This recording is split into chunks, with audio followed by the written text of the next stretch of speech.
Students would have a great opportunity to find work or start their own, licensed facility here, because that was the whole kind of purpose behind this. There really is a lack of people who are skilled in this profession, and so we have an opportunity to both give our students another option professionally and to take care of a need.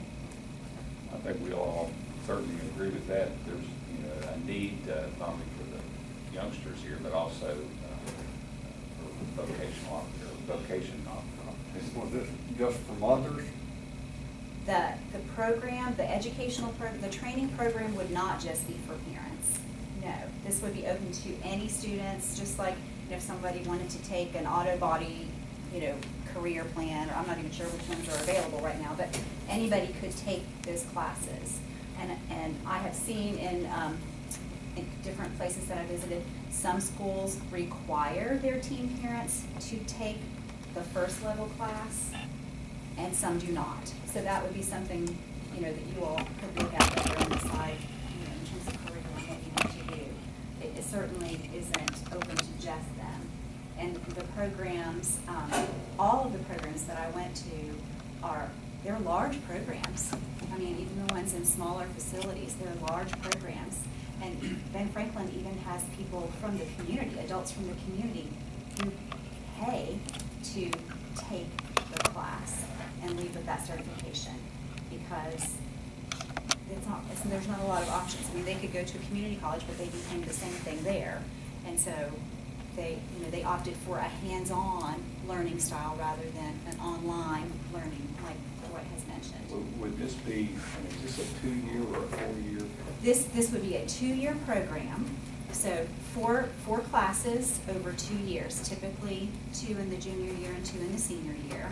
If someone opted into it and couldn't take all 4 classes, let's say someone opted into the program as a senior, they would be able to finish the 2 additional courses at no cost to them online, but the state of West Virginia Department of Education directs that online. So that wouldn't be something we'd have to worry about. Who do they get a degree from? The degree would be from our partnering institution of higher learning. So for us, that would be Southern if it's an associate's degree. So basically, they would get credits when they leave high school. They would already have, I've seen them have 7 to 12 credit hours, depending on the partnering institution and what they have negotiated. So Southern would be would be our place, and they already have, as Dwight mentioned, they don't have a bachelor's degree, but they do have a relationship with Marshall and with State, so that if someone went through their associate's program and wanted to continue to get a bachelor's in early childhood education, that would be a 2+2. It would just keep them moving. They'd roll right into it and not have to start over.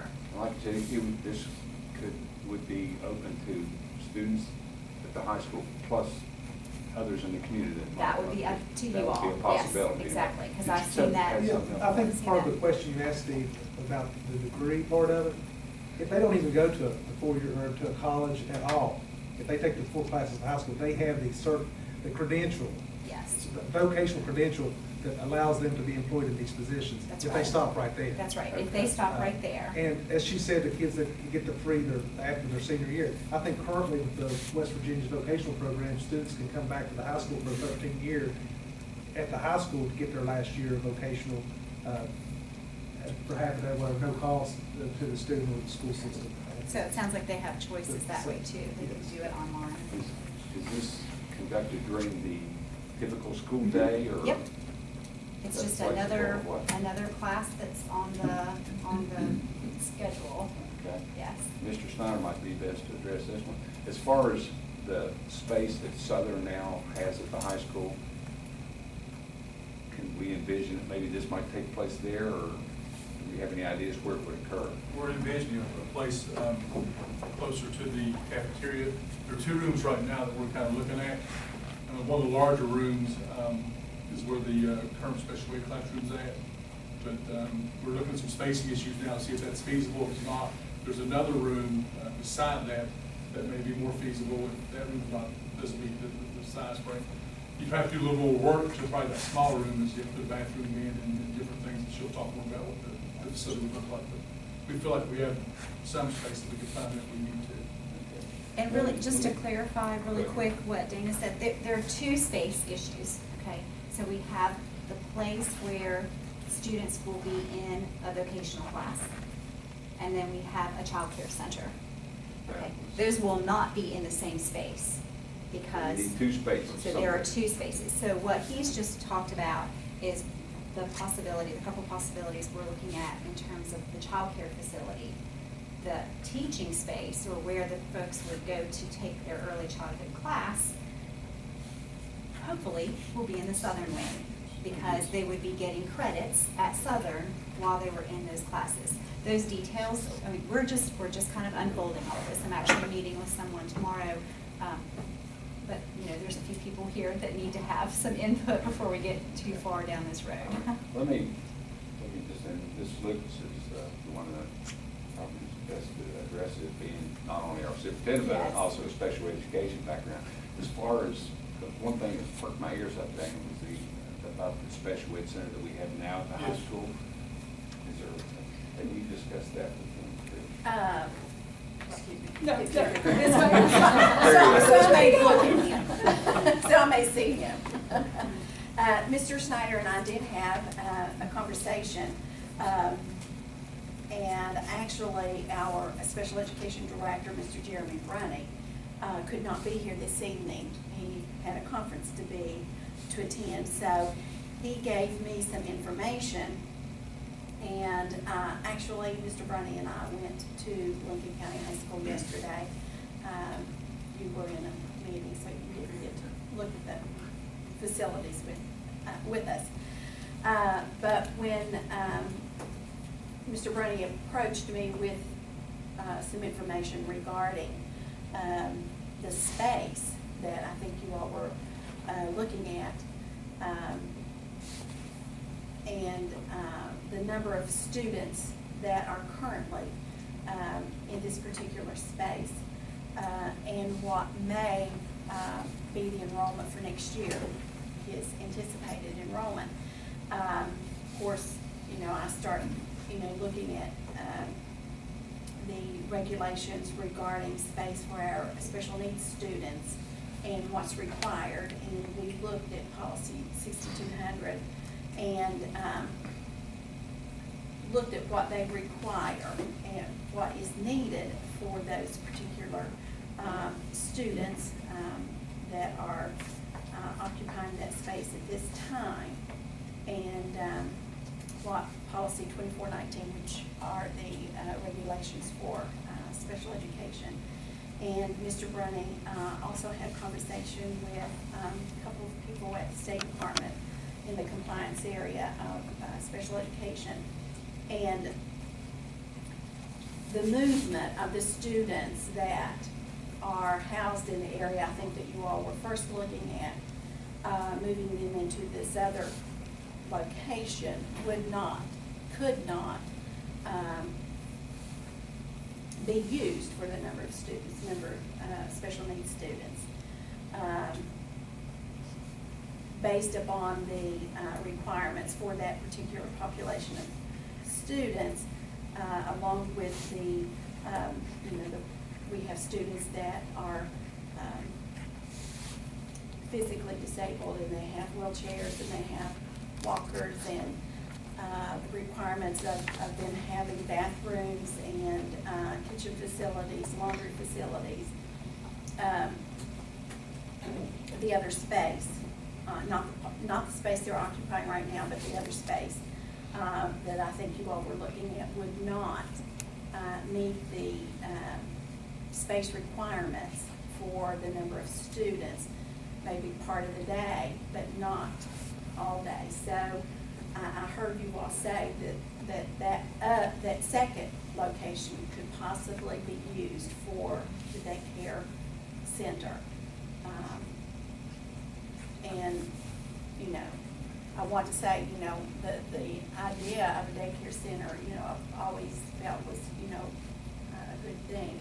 I just know that we have to look first and foremost at the students that we have in our care now to make sure we're serving them in the space that we know that they need and not relocate them. That was just an area So if I'm understanding this correctly, the area that the special education students are now in, they can't be moved, they have to stay there. that's All my right. understanding. Well, we understand the same thing. So now, I guess it's up, Dana, you said there was another possible location? The location we're gonna put those students, that room would be available also. I mean, not the one that Ms. Luke is talking about, right? Separate room, yeah. And are there other students in that spot now? It's a health class that can be. Does it we have- meet all we the have- needs that they would have to have? Well, we might have DHHR come back in and look at it. The only thing is, depending on the size, instead of being able to serve 25 kids, they only need to be able to 20 or something of that nature, so it's. Okay. My second question, on the child care center, does it have to have its own space too? The child care center, that space is actually that's the space that we're referring to. And just like Ms. Lucas was talking about the requirements for your students that have special needs, the daycare side has a lot of requirements. Oh, I'm sure. I hope so. Yes, yes. So, I guess I don't want us to get stuck on that. I mean, I feel like if you all want to move forward with the concept, you know, we'll just keep bringing back ideas about where to put this and make adjustments in, you know, the staff and the number of students or the number of babies and the budget, you know, until we get it right. Because we obviously have to take care of those students and we have to follow the laws and the codes and the regulations. And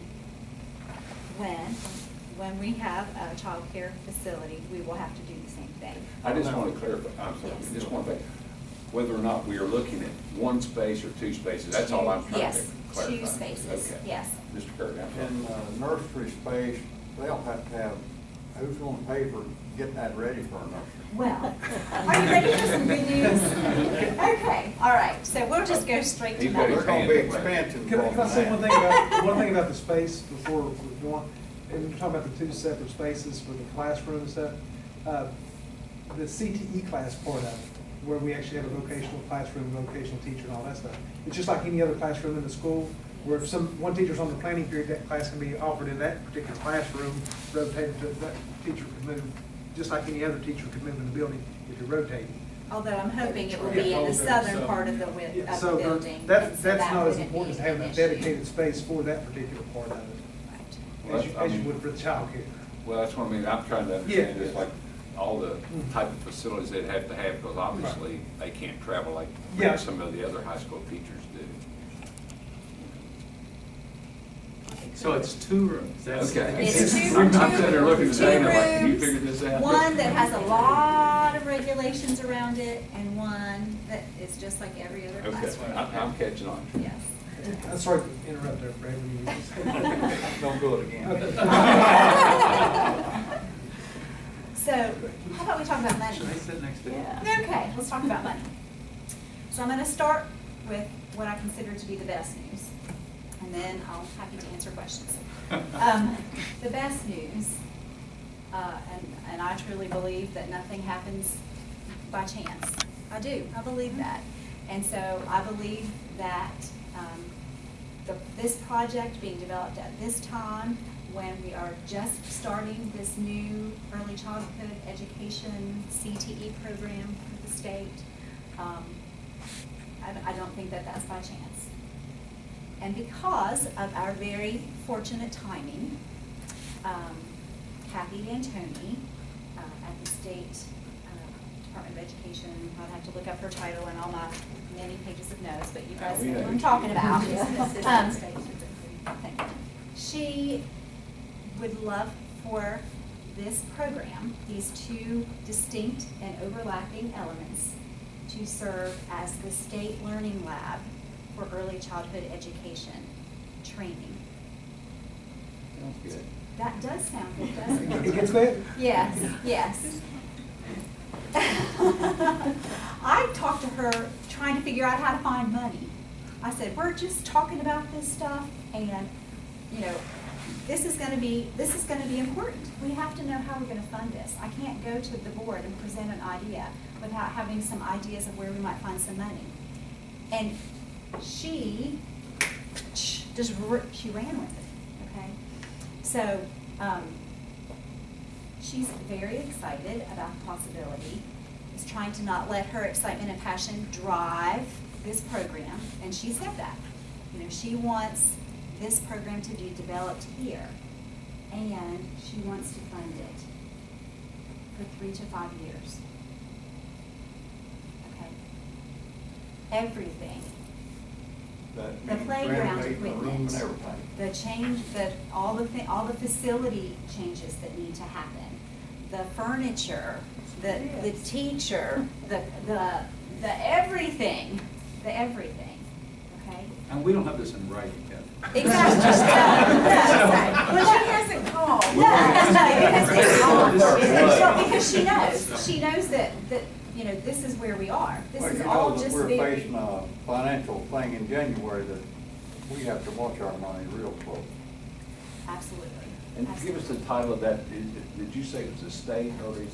Hold on, let me flip back over here to my page of notes from her, what she called it. The certification. Showing up what is, explain the two models, maybe. Okay, yes, sure.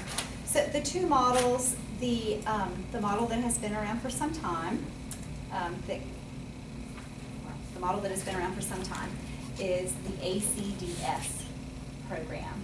That's the Accreditation for Child Development. Wait a minute, I can't remember what that stands for. Special. I don't It's know. credentials, it's just credentials for childhood. Yeah, it basically, it should be the bare minimum credentialing for people who are working with infants and toddlers. Sad to say that it's not. I mean, lots of people are taking care of infants and toddlers that have no more experience than you and I do, whether we've raised children on our own or not. But the state had said